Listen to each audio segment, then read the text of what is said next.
에스더 오늘 7장의 말씀입니다. 에스더서는 이제 유대인들이 몰살당하게 된 상황에서 하나님께서 어떻게 이들을 구원해 내시는가가 기록이 되어져 있는 말씀이 바로 이 에스더의 말씀이죠. 처음에도 말씀을 드렸습니다만 에스더서에 하나님께서라는 말씀은 나와 있지 않습니다. 하나님께서 누구를 통하여 하나님께서 이렇게 또는 저렇게 하셨더라는 말씀은 없어요. 그러나 하나님은 보이지 않는 하나님이시듯이 에스더서 속에서도 하나님께서 에스더를 통하여 모르드게를 통하여 이스라엘 백성들을 지금 구원해 내고 계시다라는 것을 우리는 분명히 알 수 있다라는 거죠. 오늘 성도 여러분들의 삶에도 하나님께서 그렇게 역사하고 계심을 믿으시기 바랍니다. 하나님이 보이지 않는데요, 하나님이 어떻게 하시는지 내가 알 수 없는데요, 우리가 생각이 들지라도 하나님은 하나님의 백성들을 버리지 아니하시고 외면하지 아니하시고 도우시고 역사하시고 함께 하심을 믿으시기 바랍니다. 에스더서는 이스라엘 백성들이 환난을 만났을 때 왕후가 된 에스더를 통하여 어떤 구원의 통로를 찾으려고 했습니다. 그런데 에스더가 말한 게 뭡니까? 밤낮 3일을 금식하며 기도하자라는 것이었어요. 에스더는 오전에 말씀을 드린 대로 기도가 열쇠라는 사실을 고백하는 믿음의 사람이었다라는 거죠. 그러니까 에스더가 왕후의 자리에 올랐다, 단지 예뻐서 미모 때문에 왕비가 되었느냐? 세상 사람들 보기에는 그럴 수 있어요. 예뻐서 왕비가 됐다. 그러나 하나님 편에서 보면 믿음의 사람이었기 때문에 하나님께서 그 자리에 세우셨다라는 거죠. 하나님이 쓰시는 사람은 믿음의 사람입니다. 오늘 저나 여러분 모두가 다 하나님이 쓰실 수 있는, 그리고 쓰셔야만 되는 믿음의 사람들 되기를 주님의 이름으로 축원합니다. 에스더가 죽으면 죽으리다 라는 각오를 가지고 금식하며 기도했고 왕 앞에 섰다라는 거죠. 오늘 7장은 두 번째 잔치가 벌어진 날입니다. 첫 번째 날 왕과 하만을 초대해서 잔치를 베풀었던 에스더가 두 번째 날 잔치를 베풀었죠. 그리고 그 전날 밤에 있었던 사건을 우리는 6장에서 지난주에 말씀을 나눴습니다. 그리고 이제 둘째 잔치가 벌어지는 날인데요, 7장 1절 왕이 하만과 함께 또 왕후 에스더의 잔치에 가니라 그랬어요. 자, 왕이 잔치에 가는데 왕이 얼마나 기쁘겠습니까? 자기가 사랑하는 왕비가 자기를 위해서 잔치를 베푼 거예요. 얼마나 기쁘겠습니까? 그런데 같이 가는 하만은 어떤 마음일까요? 하만은요, 뭔가 이게 석연치 않습니다.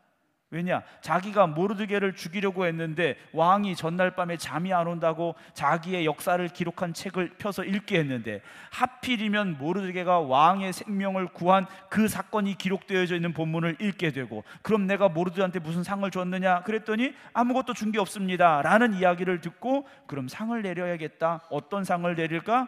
밖에 있는 사람을 불렀는데 하만이 마침 거기 있었고, 하만에게 묻습니다. 어떤 상을 내려야 되겠느냐? 하만요, 자기가 받을 줄 알고 왕관도 씌우고 왕복도 입히고 왕이 타는 말을 태우고 시내를 돌고 뭐 하고 싶은 거 다 얘기했어요. 그런데 왕의 말이 뭡니까? 너 아니고 모르드게야, 그랬지 않습니까? 그래서 하만이 모르드게를 말에 태워서 왕을 존귀하게 하는 사람, 바로 이런 사람이 될 것이다. 성을 돌아다녔고 머리를 싸매고 집에 갔는데 지혜로운 친구들과 아내가 말했죠. 당신 이제 끝났어 라고 말했습니다.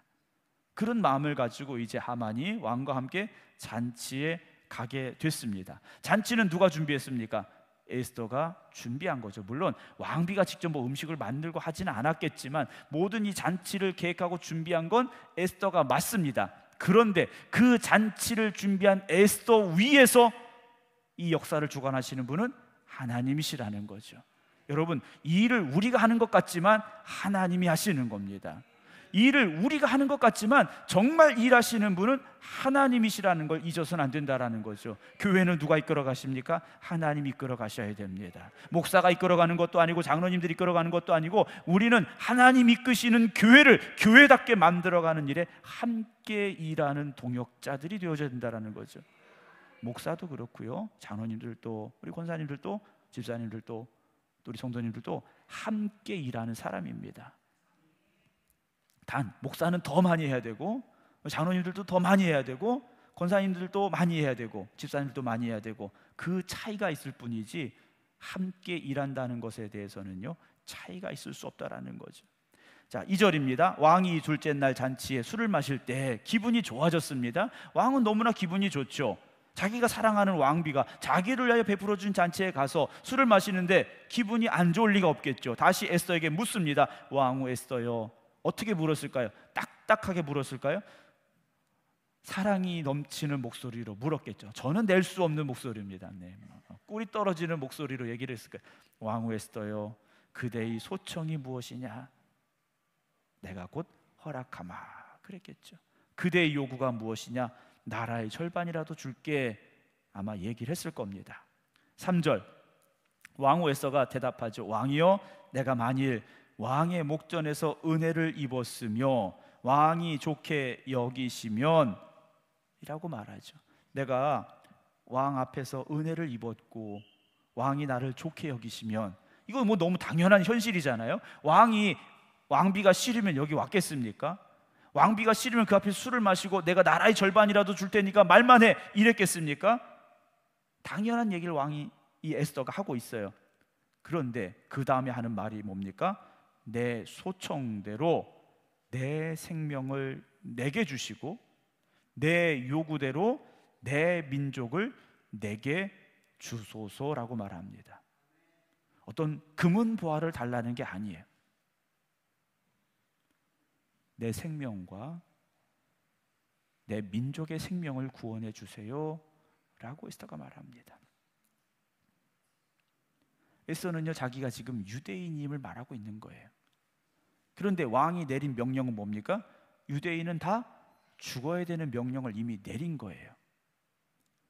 에스더가 죽으면 죽으리다 각오를 했습니다. 진짜 여기서 지금 죽으면 죽으리다 이 말을 하는 거예요. 만약에 왕이 에스더 이 말을 듣고 안 돼, 내가 당신을 사랑하고 당신에게 나라 절반도 줄 수 있지만 내가 이미 전국에 명령을 내렸어. 유대인들은 몇 월 며칠에 다 죽이기로 명령을 내렸는데 이건 바꿀 수 없어 라고 말할 수도 있지 않겠습니까? 그럼 에스더가 지금까지 공들이고 수고한 게 헛된 게 될 수밖에 없겠죠. 에스더가 이어서 말합니다. 나와 내 민족이 팔려서 죽임과 도륙함과 진멸함을 당하게 되었습니다. 그래요. 우리가 억울하게 지금 다 죽게 생겼습니다. 만일 우리가 노비로 팔렸더라면 내가 가만히 있겠습니다. 하지만 우리가 지금 죽게 된 상황입니다. 나도 유대인입니다. 나도 죽어야 됩니다 라고 말하고 있어요. 사실 에스더는요 왕궁에 있었고 왕비입니다. 만약에 자기가 유대인이라는 걸 말하지 않으면 죽지 않을 수도 있어요. 그러나 왕궁 밖에 있는 유대인들과 자기를요 똑같이 생각하고 있다라는 거죠. 나는 여기서 혼자 살아남을 거야, 이게 아니에요. 나도 유대인이다라는 거죠. 나도 유대인이다. 왕이시여 우리를 살려주세요 라고 왕에게 말합니다. 자, 왕이 이 말을 들었습니다. 그렇다면 아까 말씀드린 대로 왕이 안 돼, 내가 이미 명령을 내렸어, 이건 바꿀 수 없는 법이야 라고 말하면 에스더도 죽어야 되는 거예요. 근데 왕이요 이렇게 말합니다. 5절, 아하수에로 왕이 왕후 에스더에게 말하여 이르되 감히 이런 일을 심중에 품은 자가 누구며 그가 어디 있느냐 그래요. 왕도 참 어리석죠. 이거 다 누가 충동질해서 계획하고 일을 만들었습니까? 바로 옆에 있는 하만이 한 거예요. 근데 왕은요 전혀 생각하지 못하면서 이런 일, 즉 유대인과 내가 사랑하는 이 왕비 에스더를 죽일 계획을 누가 머릿속에서 마음속에서 생각하고 그런 일을 했느냐? 그 사람 어디 있어? 라고 말하죠. 조금 전에 왕비에게 했던 따뜻한 목소리가 아니었을 겁니다. 사랑스러운 목소리가 아니었을 거예요. 내가 그렇게 사랑하는 나라의 절반이라도 주고 싶은 그 왕비를 죽이려고 했던 그 사람이 누구냐? 아마 화가 났겠죠. 6절 에스더가 말합니다. 대적과 원수는 누구라고 말합니까? 이 악한 하만입니다. 그래요. 왕 옆에 하만이 있었겠죠? 왕에게 말하는 거예요.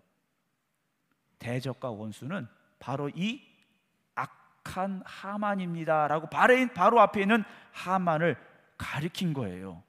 하만이 어떻게 됩니까?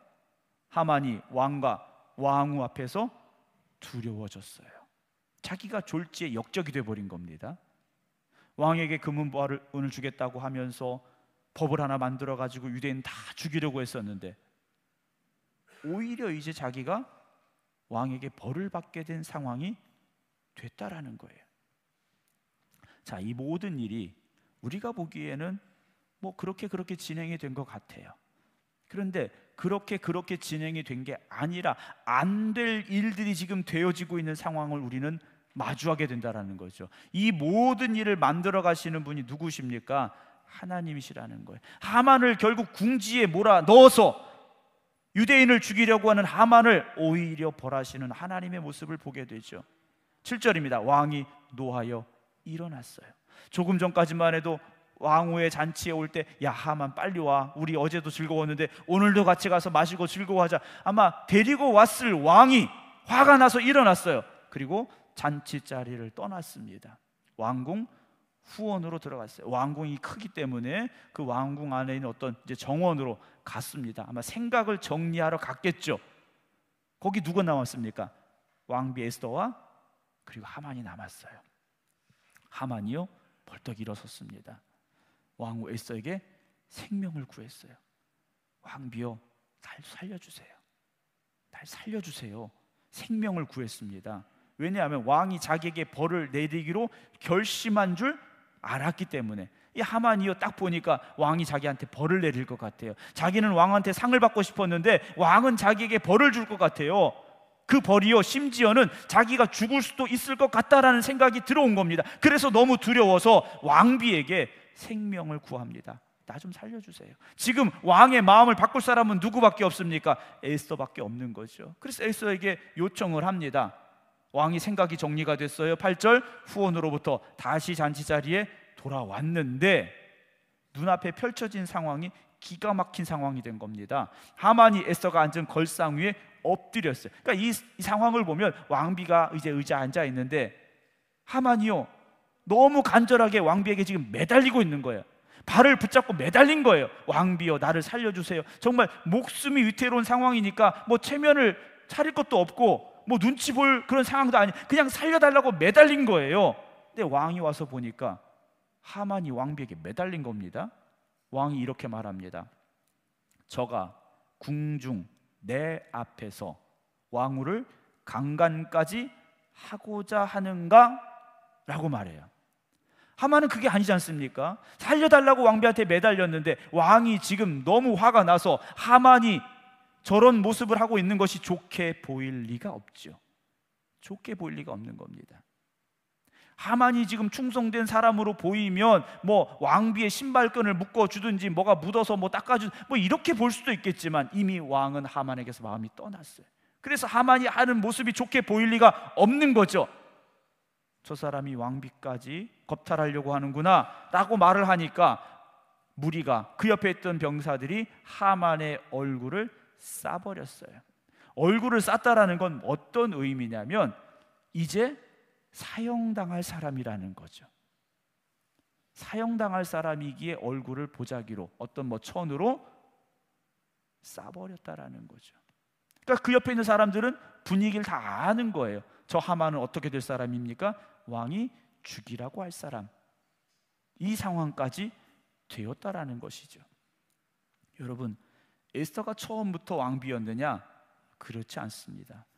에스더의 시작은요 어스티가 왕비였어요. 그런데 갑작스럽게 왕비를 새로 뽑게 되고 에스더가 왕비가 됐어요. 그런데 또 상황은 갑자기 유대인들을 죽이는 상황으로 바뀌어버리고 말았어요. 그런데 하나님께서 에스더가 목숨 걸고 기도할 때, 유대인들이 목숨 걸고 기도할 때 왕의 마음을 바꾸어 주셨다라는 거죠. 단지 왕비 에스더가 너무 예쁘고 사랑스러워서 잔치를 베풀어줘서 마음을 바꾼 게 아니에요. 우리가 열심을 다하고 노력할 때 보이지 않게 역사하시고 사람의 마음을 바꾸시는 게 하나님이시다라는 것을 기억하시기 바랍니다. 우리는 노력할 뿐이고 우리는 일할 뿐이에요. 그런데 열매 맺게 하시는 분은 하나님이십니다. 여러분, 그 중요한 진리를 잊지 마시기 바랍니다. 9절입니다. 왕을 모신 내시 중에 하르보나가, 갑자기 하르보나라는 사람이 이제 등장을 하는데, 이 사람이 왕에게 이렇게 말해요. 왕을 위하여 충성된 말로 고발한 모르드게를 달고자 하여, 6장의 상황을 다시 끄집어내는 겁니다. 모르드게가 충성된 마음을 가지고 왕을 암살하려던 이를 고발해서 왕을 살린 그 모르드게를 저 하만이 죽이려고, 매달아 죽이려고 높이가 50규빗 되는 나무를 준비하였습니다 라고 말해요. 자, 이 하르보나라는 사람은 어찌 보면 지금 권력이 어디를 향하고 있는가를 잘 아는 사람이었으리라 생각을 할 수 있어요. 갑자기 이 말을 하는 거지 않습니까? 어쨌든 상황이 그렇다 할지라도 하만이 어떤 생각까지, 어떤 준비까지 했는가가 지금 왕의 귀에 들어간 거예요. 내 목숨을 살려준 저 모르드게를, 그리고 내가 사랑하는 저 왕비가 속한 유대인을 죽이려 했던 그 하만이 저 모르드게를 죽이려고 했어? 자기 집 마당에다가 높이가 50규빗 되는, 높이가 20m 이상 되는 나무 기둥을 세웠어? 거기다 매달아 죽이려고? 왕이 이 말을 들었을 때 어떤 기분이 들겠습니까? 이제 왕이 명령을 내립니다. 하만을 그 나무에 달아라 그래요.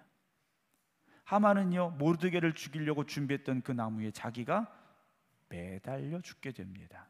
10절, 모르드게를 매달려고 한 나무에 하만을 다니 왕의 노가 그쳤다라고 돼 있어요.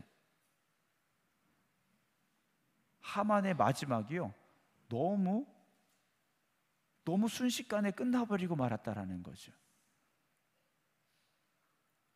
권력의 최고봉에 올랐던 이 사람이요, 왕 앞에 2인자였던 이 사람이요, 하루아침에 이렇게 나무에 달려 죽고 말았더라는 거죠. 여러분, 세상의 권력을 쫓아가는 그 길의 끝은 허무할 수밖에 없습니다. 세상을 쫓아가는 사람의 끝은 그럴 수밖에 없습니다. 그러나 믿음의 사람들은 하나님께서 다시 세워주시고, 다시 일으켜주시고, 회복시켜주시고, 그들을 통하여 일하시는 역사가 일어날 줄로 믿으시기 바랍니다. 다윗은 말했지 않습니까? 사망의 음침한 골짜기라고 말했어요.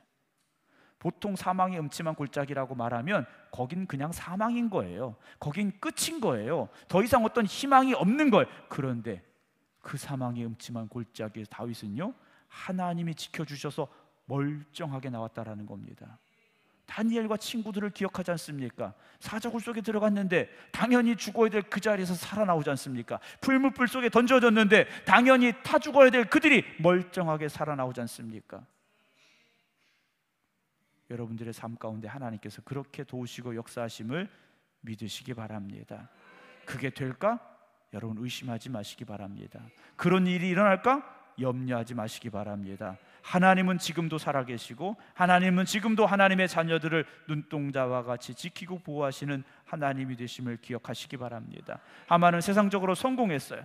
어떤 세상적인 높은 위치에 올랐어요. 자기 마음대로 다 할 수 있는 줄 알았어요. 그런데 하나님이 안 되게 하시면 안 되는 겁니다. 우리는 반대로 나는 힘이 없어요, 연약해요, 돈도 없어요, 권력도 없어요, 난 안 될 것 같아요. 안 될 것 같지만 하나님이 되게 하시면 되는 줄로 믿으시기 바랍니다.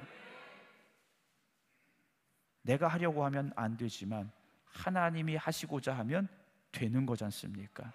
세상 속에는 여전히 하만 같은 사람들이 많이 있습니다.